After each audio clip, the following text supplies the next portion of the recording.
রাশিয়ার সঙ্গে চলমান যুদ্ধ শেষ করতে তুলনামূলক পরিকল্পনা প্রস্তুত করেছেন ইউক্রেনের প্রেসিডেন্ট ভলোদিমির জেলেনস্কি।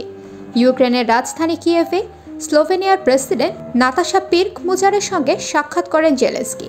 পরে এক যৌথ সংবাদ সম্মেলনে জেলেনস্কি এই পরিকল্পনা প্রস্তুতের কথা জানান।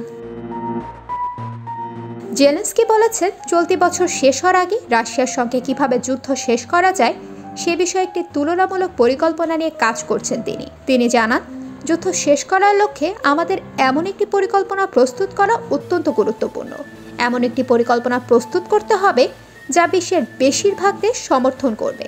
তিনি আরও জানান, এ বিষয়ে তারা কূটনৈতিক পথে প্রচেষ্টা চালিয়ে যাচ্ছে। এর আগে বেলজিয়ামের ব্রাসেলসে জেলেনস্কি বলেন, তিনি কয়েক মাসের মধ্যে একটি বিশদ পরিকল্পনা উপস্থাপন করবেন।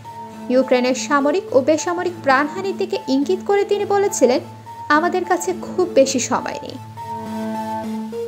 উল্লেখ্য, সাম্প্রতিক সময়ে রাশিয়ার সেনারা ইউক্রেনের রণক্ষেত্রে ধীরে ধীরে এগিয়ে যাচ্ছে। রাশিয়া বর্তমানে ইউক্রেনের 1/5 ভূখণ্ড নিয়ন্ত্রণ করছে। বিপরীতে ইউক্রেনের সেনা সংখ্যা ক্রমেই কমে যাচ্ছে এবং অস্ত্র গোলাবারুদও ফুরিয়ে আসছে। ফলে রণক্ষেত্রে রাশিয়ার বিপরীতে ইউক্রেন ক্রমেই পিছিয়ে পড়ছে।